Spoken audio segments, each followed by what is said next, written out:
Start in the name of Allah, who is merciful and most beneficent. Dear students, today we are going to discuss general characteristic of modern age.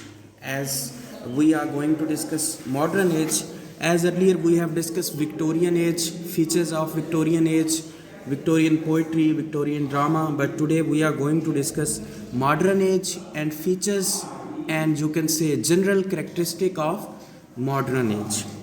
So first of all, the first point is modern age is totally opposite to Victorian age. Okay, whenever Victorian is going to be stopped, then your modern era is going to be started. So you have to just write down that from 1900 to 1960, that period is called modern period. Okay, we are not going to discuss up towards 1960, we are just going to discuss 1900 to 1960. That period is called modern age, and the number one and the very first feature is that is totally opposite to Victorian. As earlier we have discussed the features of Victorian poetry, features of Victorian novel, Victorian drama, and the general characteristic of Victorian age. But today we are going to discuss modern age, and it is totally opposite to Victorian one.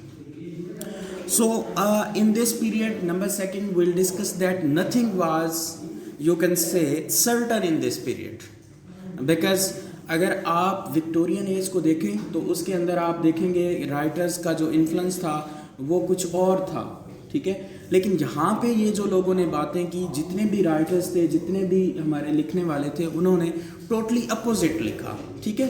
अब उन्होंने realistic चीज़ों को, in other words आप कह सकते हैं कि किसी का शर्म लिहाज हया वाली बात क्या हो गई थी, ख़त्म हो गई थी। किसी किस्म का कोई, उन्होंने ओपन लिखना क्या कर दिया, शुरू कर दिया। And the number third was everything was questioned in this age. हर बात के ऊपर क्या किया जाता था, सवाल किया जाता था कि अगर, बिकॉज आपने एक सबक पढ़ा होगा इन योर मैट्रिक और एफएससी कि हर चीज़ के पीछे कोई ना कोई साइंटिफिक लॉजिक होता है। Every happening has a scientific reason. So that was also the era कि इसके अंदर भी उन्होंने क्या किया, हर चीज़ को क्वेश्चन किया कि अगर ये चीज़ यहाँ पे है तो क्यों है, ठीक है। अगर ये चीज़ यहाँ पे है तो उसकी वजह क्या है, उसके पीछे मुहर्रकात क्या हैं। That was the very you can say important element of the modern age. Yes, number 4 is radical changes came in artistic standards, ठीक है। radical changes, आपके जितने भी राइटर्स थे, आपके जितने भी आर्टिस्ट थे, उन्होंने खुद को क्या करना शुरू कर दिया, चेंज लेके आना शुरू कर दिया, ठीक है। अब पहले वाले जो थे वो रियलिज्म के बारे में बात करते थे या उसके हिसाब से बात करते थे, तो ये टोटली उनके अपोजिट बात कर रहे थे। वो जो बात करते थे, वो अगर प्लॉट की बात करते थे तो ये प्लॉट की बात नहीं करते थे, वो अगर प्लॉट की बात करते थे तो वो प्लॉट की बात नहीं करते। टोटली अपोजिट डायरेक्शन में चलते थे, जैसे कि वो फोर्सेस होती हैं, अपोजिट फोर्सेस होती हैं। That is totally basically that is the general theme of modern age, that is totally opposite towards Victorian one. Yes, in this age, the number 5 is Victorian accepted the voice of authority. Victorian accepted the voice of authority. And the number 6 is there was innate desire to affirm and confirm believer. जी, यहाँ पे क्या था, believe का जो level था वो कुछ और था। जैसा कि हम पहले ऊपर बात कर चुके हैं कि everything was questioned, everything was having the logic, but यहाँ पे क्या होता था कि उनके जो फिल्म डिटर्मिनेशन थे, जो बिलीफ थे, उनके पीछे कोई ना कोई वजह होती थी। अगर आप टिपिकल चीज़ों में देखें, अगर आप चौसर को देखें, आपने पढ़ा होगा, उसके अंदर जितनी भी बातें आप देखें कि जो भी कैरेक्टर है वो अपने आप से टोटल मुख्तलिफ है, ठीक है।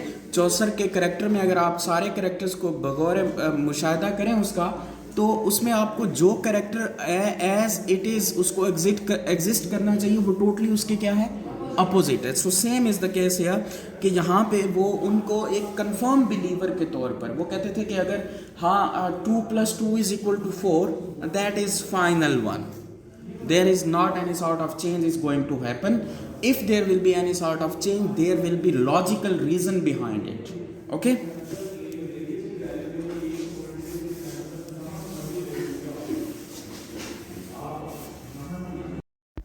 Okay, next point is simple faith was replaced by modern man desire to probe and question. उनका जो सिंपल फेथ था वो टोटली चेंज हो गया, ठीक है। वो पुराना दरबारों वाला अकीदा या एक चीज़ को बिल्कुल एज इट इज़ मान लेना, because that was not the modern age, as it is being mention the age of modernism. So आप इसको खुद अंदाज़ा लगा सकते हैं कि हर चीज़ के अंदर क्या चीज़ आई, मॉडर्निटी आई। तो उन्होंने खुद को चेंज भी किया और उन्होंने ज़्यादा जो काम किया वो अपने बिलीफ के ऊपर काम किया, ठीक है। और इसके बाद है कि जितनी भी थेरीज इसके अगेंस्ट दी गई थी, जैसे कि for example Bernard Shaw attack an old superstition of religion and new superstitions of science. Bernard Shaw की भी थेरीज को चैलेंज किया गया। And the next one is they challenge the voice of authority, ठीक है। उन्होंने चैलेंज कर दिया वॉइस ऑफ अथॉरिटी। वो कहते थे कि अगर कोई अथॉरिटी है तो वो कैसे है, ठीक है। फॉर एग्जांपल अगर पुराने इरा में ये होता था कि एक जो घर का सरबराह है सो दैट इज़, बट यहाँ पे उन्होंने कहा कि अगर वो घर का सरबराह है तो क्यों है, what is the logical reason behind it. उन्होंने बेसिकली ये थीम है, जनरल करेक्टरिस्टिक है जो कि आपके पूरे टॉपिक को कवर कर सकते हैं। And the next one is question examine test became the criterion. जी, पहले क्वेश्चन करते थे, फिर एग्जामिन करते थे, फिर जाके उसका टेक्स्ट होता था। ये तीन चीज़ें थी इस एज में। पहले इस तरह की विक्टोरियन में इस तरह का कोई फीचर देखने को नहीं मिला। उसके बाद है people produce the interrogative habit of mind. जी, इंटेरोगेटिव हैबिट ऑफ माइंड, लोगों का जहन जो था इंटेरोगेटिव था, हर चीज़ को देख के क्या करते थे, सवालात करते थे, उनके जहन में सवालात उठाते थे। On the other hand Victorian में इस तरह का किसी किस्म की कोई बात नज़र नहीं आती थी। अगर फॉर एग्जांपल मैंने पहले आपको बताया कि 2 + 2 = 4, सो वो पूछते थे कि ये 2 + 2 4 क्यों है, what is the reason behind it.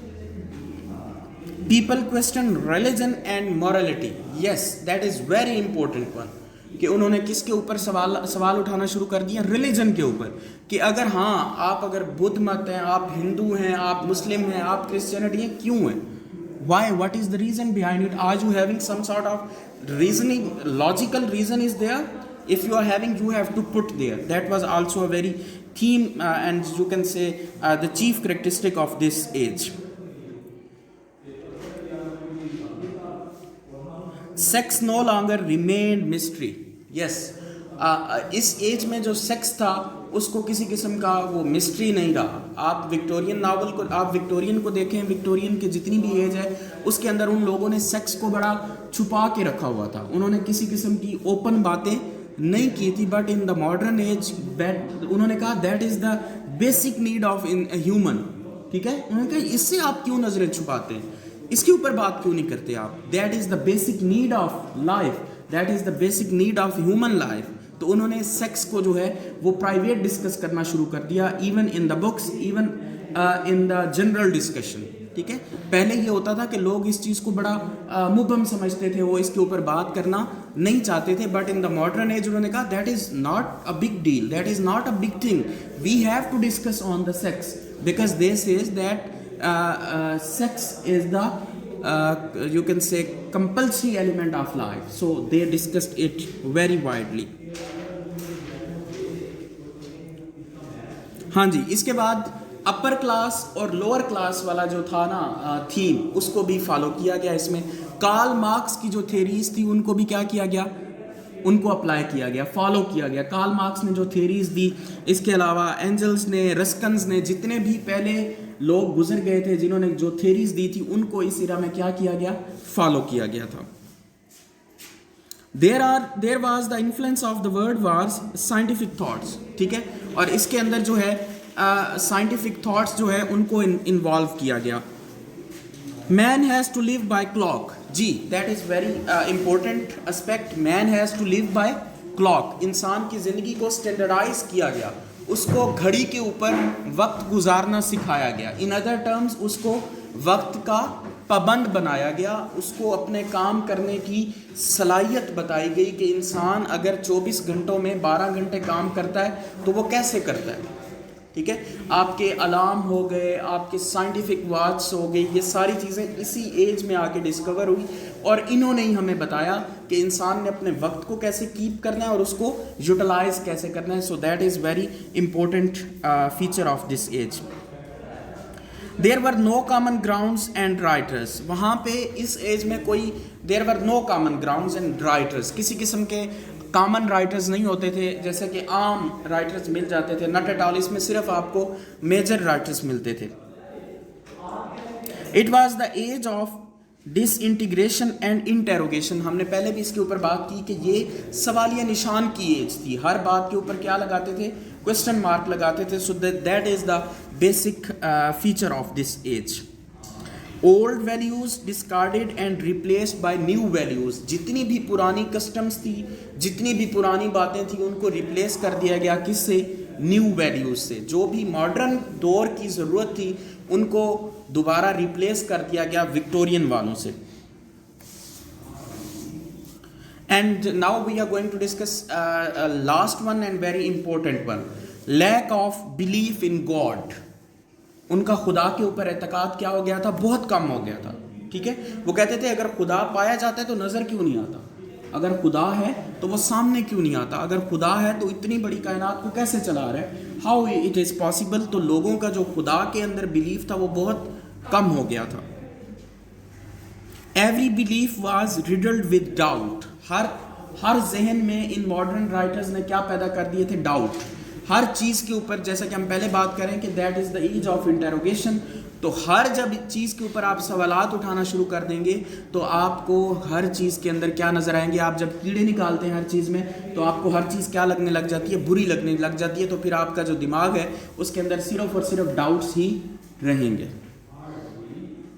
Development of psychology. जी, साइकोलॉजी का जो है वो इर्तिका जो है वो यहीं से शुरू होता है. ठीक है, साइकोलॉजी. इसके बाद हमारे लिटरेचर में काफ़ी सारी टर्म्स जो हैं वो इंट्रोड्यूस करवाएगी. For example realism, impressionism, symbolism. ये बेसिकली जो टर्म्स थी ये इसी मॉडर्न एज में आके इंट्रोड्यूस करवाएगी कि रियलिज्म क्या होता है, सिंबलिज्म क्या होता है. ये सारी की सारी जो है इन्हीं में इस एज के अंदर इंट्रोड्यूस करवाएगी. इसके बाद कुछ और टेक्निक्स हैं जो बड़ी इंपॉर्टेंट है. आपने पढ़ी होगी technique of stream of consciousness. ठीक है, ये भी जो है वो इसी एज के अंदर क्या कीगी? इंट्रोड्यूस करवाएगी, स्ट्रीम ऑफ कॉन्शियसनेस. इसके बाद नेक्स्ट है सेल्फ कॉन्शियसनेस. ठीक है, स्ट्रीम ऑफ कॉन्शियसनेस के बाद सेल्फ कॉन्शियसनेस, ये भी इसी के अंदर जो है इंट्रोड्यूस करवाएगी. उसके बाद है सेकंड लास्ट है हमारे पास बोल्डनेस एंड सेक्सुअल फ्रैंकनेस. ठीक है, चीज़ों के अंदर, इंसानी ज़िंदगी के अंदर बोल्डनेस ले आए, सेक्सुअल फ्रैंकनेस. ठीक है, मेल का मेल के साथ, अपोजिट मेल का एक दूसरे के साथ फ्रैंकनेस. ठीक है, ये जो हमारा जो हम कहते हैं ना कि वेस्ट ने बहुत तरक्की कर ली जी, वो बड़े जी मॉडर्न हैं जी, उनके यहाँ किसी किस्म का कोई रोला नहीं है, हमारे यहाँ तो जी इकट्ठे लड़की लड़का नहीं बैठ सकते जी, क्वेश्चन हो जाता है. सो बेसिकली ये चीज़ें उस एज के अंदर राइटर्स ने क्या की?